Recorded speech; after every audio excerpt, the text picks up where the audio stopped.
Hello, I'm Crackshot. Welcome to another episode of Crackshot Chronicles. Today I'd like to start this video by saying the famous words from the actor Johnny the Body Ventura in the movie Predator.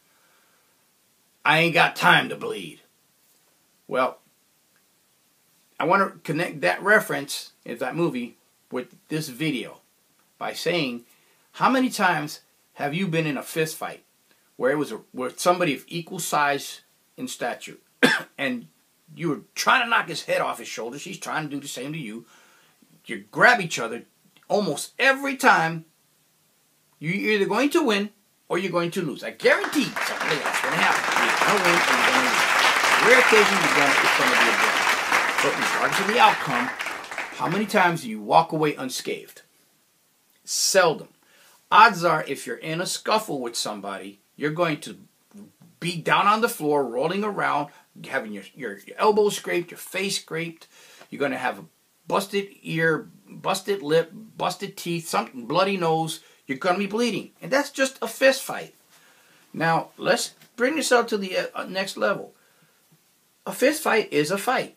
Well, if somebody decides to rob you, you're in a fight. You're in the fight of your life. If they're armed with a knife, because I don't know anybody who goes around robbing people unarmed. Almost every case is kind of like a prerequisite. If you're going to rob somebody, you have to have a weapon. Otherwise, they won't take you seriously. So, if they pull a weapon on you, it's probably going to be a knife or it's going to be a gun.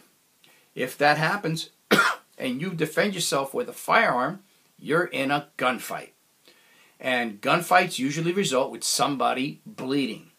What if that person is you?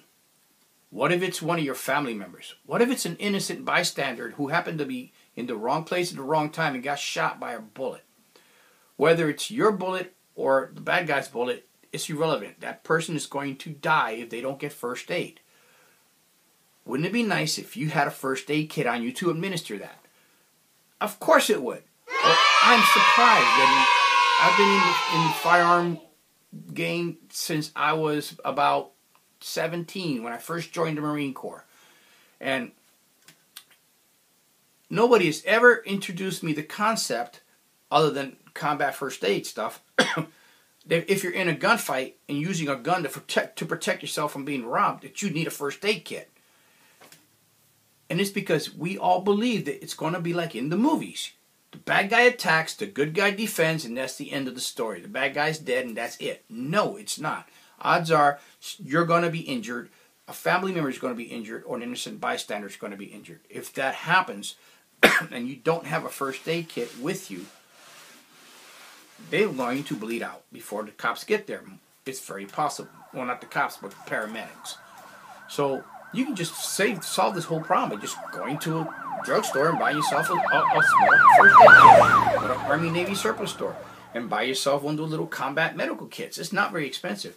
You don't need a whole lot of gear. You're not going to perform surgery, on the side of the street there. All you need is a plastic bag, maybe the saran wrap of your cigarette case. When you buy a pack of cigarettes, it's always inside of a piece of plastic. Take that plastic off and use that to stop the bleeding, especially if it's a sunken chest wound.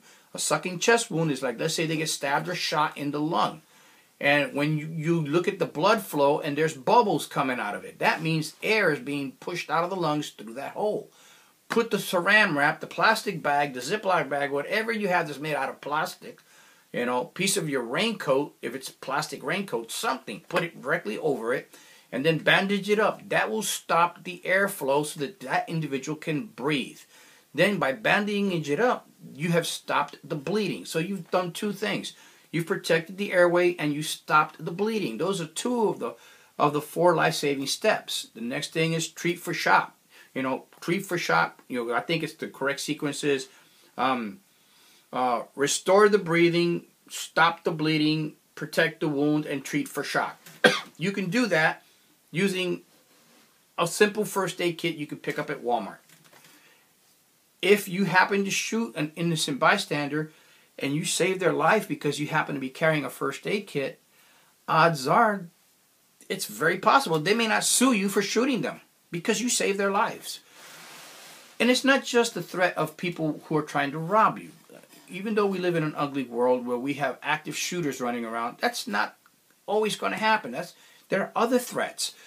What if you're, like in my case, I used to ride my bicycle in my neighborhood for exercise. I quit because I got sick and tired of these large dogs that are people's pets that they don't put on a leash, and they come out running to the street and chase me down.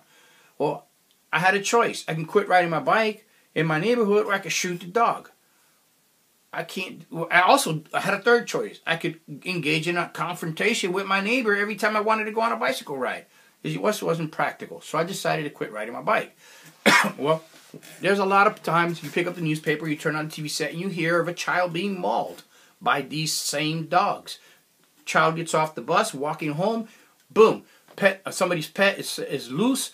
They attack the child, they mauled them. What happens if you happen to be there and you are witnessing this child being ripped to shreds by a couple of dogs and you are armed with a gun? Tell me you're not going to shoot those dogs to save that child's life. Now tell me you wouldn't wish you had a first aid kit on you when that happens so you can save that child's life from bleeding to death. It makes sense. In my opinion, anyone who carries a firearm for personal protection and chooses not to carry a small first aid kit isn't thinking it through. It's probably a good idea to do it. It's just food for thought. You're in a scuffle. What makes you think you're going to get into a scuffle with somebody and not be injured, come out of there completely unscathed? Odds are it's not going to happen. So, if you like this video, please hit subscribe. Please like and make comments. Feel free to share with your friends so that I can grow my channel. Thank you so very much for watching. I really appreciate you taking the time to watch this video. And again, please don't forget to subscribe. Have a wonderful day. Be safe.